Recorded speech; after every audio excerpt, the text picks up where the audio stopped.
नमस्कार दोस्तों, मैं सुनील कुमार आपका स्वागत करता हूं आपके अपने चैनल क्या ऐसा होता है में। दोस्तों, जब हमें पता चलता है कुंडली में कि काल सर्प दोष है, तो काल सर्प दोष के पश्चात हमारे दिमाग में दो चीजें आती हैं कि एक उसके लिए सर्वोत्तम स्थान कौन सा है और दूसरा उसकी दक्षिणा कब होगी। मुहूर्त वगैरह के बारे में कोई इंसान नहीं सोचता है, ठीक है। दक्षिणा, तो दोस्तों आज चलो मैं ना इसी चीज पर आज ना मैं एकदम पूरी पोल खोलने वाला हूं दक्षिणा के बारे में। अगर आप काल सर्प दोष की पूजा अगर त्र्यंबकेश्वर में कराने जा रहे हैं तो दक्षिणा आप कितनी दें और कितनी आपको देनी है, आपको जो पूजा करनी है वो कौन सी पूजा करनी है, इतने दक्षिणा वाली पूजा करनी है या इतने दक्षिणा वाली पूजा करनी है, मैं अपने वीडियो के माध्यम से पूरी जानकारी आपके लिए दे रहा हूं, पूरी जानकारी। और यह जानकारी आपको कोई दे ही नहीं सकता, कोई नहीं दे सकता। सबसे पहले मैं आपको एक उदाहरण दे रहा हूं, उदाहरण बड़े गौर से सुनना दोस्तों। मेरे पास फोन आता है और फोन आने के पश्चात लोग मुझसे पूछते हैं कि गुरुजी दक्षिणा कितनी होगी।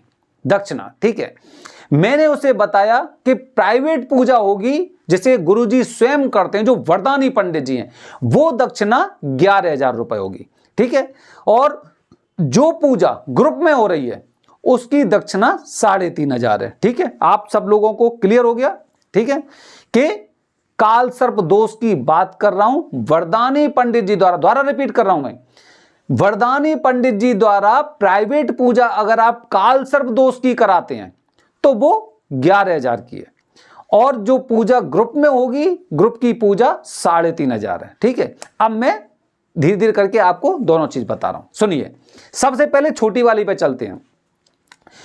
गुरुजी मुझे पूजा करानी है, ग्रुप में पूजा करानी, बताइए दक्षिणा कितनी होगी? 3,500 रुपए, ठीक है। फोन काट दिया, दूसरे लोगों के पास फोन मिलाया, गुरुजी मुझे पूजा करानी कितने में होगी? 2,100 रुपए में, फोन काट दिया। तीसरे आदमी से पूछा, गुरुजी मुझे पूजा करानी है कितने में होगी? 3,100 रुपए, फोन काट दिया। चौथे आदमी को पूछा, गुरुजी पूजा करानी है कितने की होगी? 2,500 रुपए की। ध्यान से सुनना, गौर से सुनना, ठीक है। ये आपने सब जगह से डेटा ले लिया, उसके बाद आपने कहा सुनील जी आप तो पैसा बहुत ज्यादा बताते हैं, गुरुजी आपके बहुत ज्यादा पैसा ले रहे हैं। अभी मेरे पास फोन आया था तो तब मेरे दिमाग में ये चीज आई, मैंने कि लोगों को ना इन सब चीजों के बारे में जागृत करना चाहिए, ठीक है। अब सुनिए दोस्तों, 2,100 रुपए की पूजा, ठीक है। जब आपको कोई यह बताता है कि आपकी पूजा 2,100 में हो रही है, ग्रुप की पूजा, तो सबसे पहले आप उससे पूछिए आपके ग्रुप में कितने लोग होंगे, ठीक है। आपके ग्रुप में कितने लोग होंगे? जो कलश रखे रहते हैं वो स्टील के होंगे या तांबे के होंगे? आपकी पूजा जब ग्रुप में होगी तो उसे कौन वरदानी पंडित जी कराएंगे या बाहर के पंडित जी कराएंगे? ये सारी चीजें आप उनसे पूछिए, आपको पता चलेगा। क्योंकि त्र्यंबकेश्वर में 1,100 रुपए में भी पूजा होती है जिसमें 50 से 60 लोग पूजा करते हैं, 50 से 60 लोग। अकेले गुरुजी या दो उनके साथ एक और कोई इंसान होता है जो गुरुजी होते हैं, वो वहां पे इधर उधर चक्कर काटते रहते हैं और लोग पूजा करते रहते हैं। 50-60 लोग, 1,100 रुपए में पूजा होती है, ठीक है। अब वो तो 1,100 ले रहे हैं, आप 3,500 रुपए क्यों ले रहे हैं? बात समझने की कोशिश करना। दूसरा इंसान 2,500 रुपए ले रहा है, क्या वो वहीं के पंडित जी हैं? क्या वो वरदानी पंडित जी हैं? क्या वो आपकी जो पूजा करा रहे हैं उसी विधि विधान से करा रहे हैं? दोस्तों देखिए, मैं बता रहा हूं, सबसे पहली बात गुरुजी का भी अंतर होता है। गुरुजी कहां के हैं, पहली बात, ठीक है, पहली बात। दूसरी महत्वपूर्ण बात ये, ग्रुप में कितने लोग हैं? आप खुद कैलकुलेशन करके देखिए। जब आप इतने समझदार हैं, आप ये जानते हैं कि भाई ये इंसान 2,000 रुपए ले रहा है, ये इंसान 4,000 रुपए ले रहा है, तो मैं अंतर बता रहा हूं आपको, अंतर बता रहा हूं। पहला मैंने आपको बताया गुरुजी क्या त्र्यंबकेश्वर के ही रहने वाले हैं, वरदानी पंडित जी हैं और स्वयं पूजा करते हैं। दूसरी महत्वपूर्ण बात, ग्रुप में कितने लोग हैं, ग्रुप में उनके में कितने लोग होने वाले हैं, ठीक है, और इससे ज्यादा ग्रुप में होते हैं कि नहीं होते हैं। तीसरी महत्वपूर्ण बात, जब पूजा करते हैं ना तो पूजा में आप सामने देखना, सामने कुछ चौकी रखी रहती हैं। कितनी चौकी हैं? 2 हैं, 3 हैं, 4 हैं, 5 हैं, 10 हैं, 15, कितनी हैं? जानकारी है आपको? नहीं जानकारी ना, इसीलिए जो हमारे गुरुजी हैं वो ज्यादा पैसा लेते हैं, क्योंकि आपको जानकारी नहीं है। आप 2000 वाली पूजा कराइए, लेकिन सवाल खड़े मत करिए। जो हमारे गुरुजी हैं स्वयं पूजा कराते हैं, जो वरदानी है, 3500 लेते हैं ग्रुप में पूजा का, ठीक है। दूसरी महत्वपूर्ण बात, वहां पे 5 चौकियां होती हैं, कम से कम 5 चौकियां होती हैं, जहां पर वो सारी सामग्री वहां पर व्यवस्थित रूप से, जो नवग्रह मतलब सब चीज वहां पे व्यवस्थित रहती है 5 चौकियों में, ठीक है। तीसरी महत्वपूर्ण बात, ग्रुप में करीब ये मान लो कि 6 या 8 लोग से ज्यादा नहीं होते, 6 या 8 लोग से ज्यादा, 50 और 60 और 30-35 लोग नहीं होते हैं, ठीक है। 6, 8 और ज्यादा से ज्यादा, जैसे अगर कोई विशेष मुहूर्त आ गया, जैसे अभी अक्षय तृतीया का है, तो हो सकता है 10 या 12 लोग होंगे। समझ रहे चीजों को?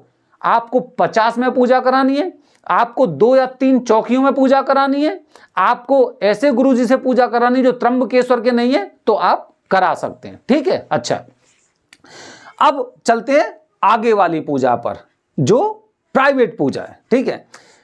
मुझे फोन किया, सुनील जी मुझे पूजा करानी है, देखिए मैं ग्रुप में पूजा नहीं कराऊंगा, मुझे प्राइवेट पूजा करानी है। अच्छा, प्राइवेट पूजा करानी है, कितनी दक्षिणा है? 11,000। गुरुजी 11,000 रुपए प्राइवेट पूजा का लेते हैं। तो फोन करके कम से कम ना समय अपना भी बर्बाद ना करें और मेरा भी बर्बाद ना करें, ठीक है।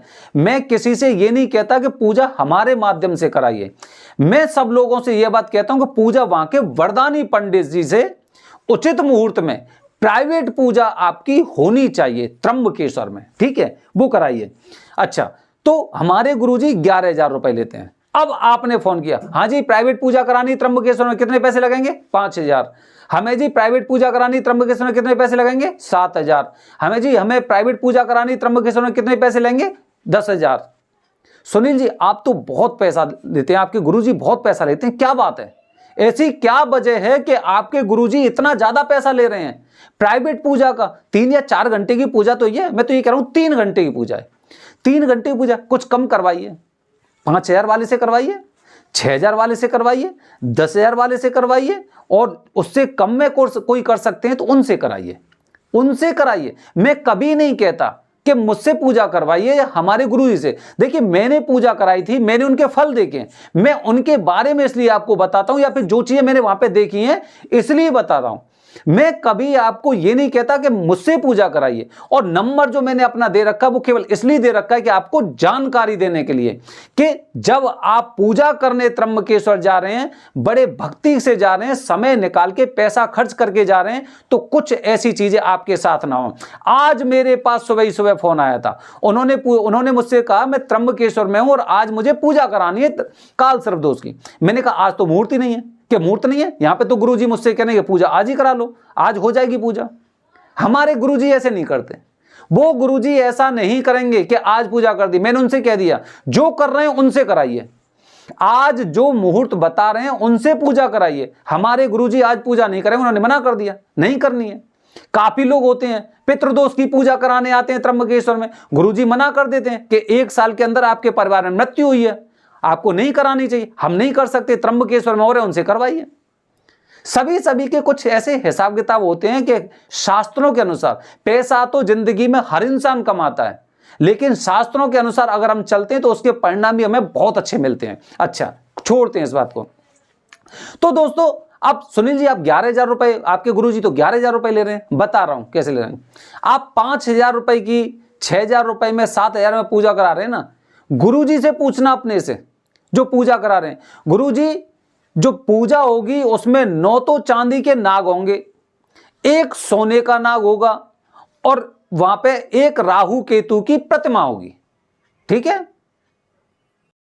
तो दोस्तों 9 नाग, 1 राहु और केतु की प्रतिमा, मतलब 11 जो आइटम हो गए वो हो गए आपके चांदी के। 1 सोने का नाग, छोटा सा, अगर नाग के लिए लौंग लेने जाते हैं ना तो वो करीब 1,000 रुपए के आसपास की आती है। अपने गुरुजी से ये पूछना, गुरुजी ये 12 जो आइटम है ये पूरे नए होंगे या पुराने होंगे? पूजित मतलब जिनकी आपसे पहले कोई पूजा कर चुका है, समझ रहे हैं? आपसे पहले कोई उसकी पूजा कर चुका है और उसके बाद आप भी उसकी पूजा कर रहे हैं। गुरुजी नहीं कराते। गुरुजी हमारे क्या करते हैं, आपकी पूजा हुई प्राइवेट, आपकी पूजा के पश्चात ये वाले जो नाग हैं, जो 12 आइटम हैं, ये अपने पास ना रखे सुनार के पास चले जाते हैं। जब भी किसी की पूजा होती है तो वो नया जोड़ा लेके आते हैं, सारा नया सामान लेके आते हैं। पूछना 5,000 की पूजा करने वाले ना भाई, अगर ये 12 अगर आइटम अगर बाजार से लेने जा रहे हो ना, तो ये कम से कम 5 से 6,000 के आसपास में तो आएंगे। मैं तो 5,000 मान के चल रहा हूं कि 5,000 का ये सामान आया।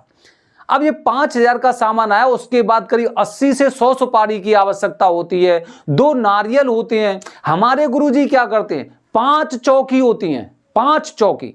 5 चौकी में सब की सब सामान नया होता है सिवाय कलश के। 11,000 की पूजा में कलश जो होते हैं वो नए नहीं होते हैं, वो 21,000 की पूजा या जो और आगे जो और महंगी पूजा होती है उसमें यूज होती हैं। आप चावलों को देखेंगे तो चावल में कोई भी आपको कटा फिटा चावल दिखाई नहीं देगा, मतलब खंडित अक्षत आपको दिखाई नहीं देंगे। फूल भी आपको अच्छे मिलेंगे। कभी कभी ऐसा हो जाता है, कभी ऐसा हो जाता है जैसे कि अगर त्र्यंबकेश्वर में फूल नहीं आए हैं या फिर बारिश हो गई या कुछ ऐसा हो गया, मतलब बाई चांस वाली बात है। जैसे कि अभी हमारे माध्यम से तिवारी जी गए थे पूजा कराने त्र्यंबकेश्वर में, तो वो बता रहे थे कि जो मुझे पहले दिन के फूल मिले थे वो हमें अच्छे फूल नहीं मिले थे। मैंने गुरुजी से बात की तो गुरुजी कह रहे कि पहले दिन तो फूलों की आवश्यकता ही नहीं होती, ऐसा करके कुछ बताया था। लेकिन उसके पश्चात मैंने गुरुजी को बताया था, गुरुजी जो आपका नाम है और जो हम वीडियो के माध्यम से बताते हैं वही चीजें होनी चाहिए, उसके अलावा नहीं होनी चाहिए। तो उन्होंने इस बात के लिए बोला है कि इन केस अगर हमारी पूजा में किसी को कुछ भी कमी लगती है, उन्हें ऐसा लगता है कि जितनी भी प्रतिमाएं वो पुरानी हैं, या फिर आपके गेहूं चावल नारियल सुपारी में कुछ भी अगर ऐसा लग रहा है, तो आप डायरेक्ट उसी समय हमसे कहिए, हम उसी समय आपको उन सामान को बदल के और उसकी व्यवस्था करेंगे। ठीक है, तो ये अंतर होता है। अब आप इन सारी चीजों को लगा के आप ये देखिए कि कोई इंसान आपकी 5,000 6,000 8,000 10,000 में पूजा कर रहा है तो कैसे कर रहा होगा। तो दोस्तों यही मैं अपने वीडियो के माध्यम से आपको बताने का प्रयास कर रहा था कि जब मैं आपको बताता हूं ना कि पूजा गुरुजी प्राइवेट पूजा कितने की करेंगे, ग्रुप में पूजा कितने की होगी, तो आप एकदम कंफ्यूज हो जाते हैं। आपको लगता है कि सुनील कुमार जी को ज्यादा पैसा बता रहे हैं। ठीक है, जबकि जब आप पूजा करते हैं ना और पूजा करने के पश्चात जब आप देखते हैं चीजों को कि भाई 2,000 की पूजा में और 11,000 की पूजा में कुछ ना कुछ तो अंतर है, और कुछ ना कुछ अंतर नहीं, बहुत अंतर होता है। आप एक ठेली से सामान खरीदिए, आप एक मॉल में सामान खरीदिए, कुछ ना कुछ क्वालिटी में अंतर आपको अवश्य मिलेगा। तो दोस्तों अपनी वीडियो के माध्यम से मैंने आपको बताने का प्रयास किया है कि अगर त्र्यंबकेश्वर में काल सर्पदोष की पूजा किसी भी तरह से कराने वाले हो तो उसकी पूजा की दक्षिणा इतनी है, और दक्षिणा इतनी क्यों है वो भी मैंने आपको वीडियो के माध्यम से बताया है। मेरी आने वाली वीडियो में आपको बता रहा हूं उज्जैन में कितनी दक्षिणा ली जाती है काल सर्पदोष पूजा की। बने रहिए हमारे वीडियो के साथ। हर हर महादेव।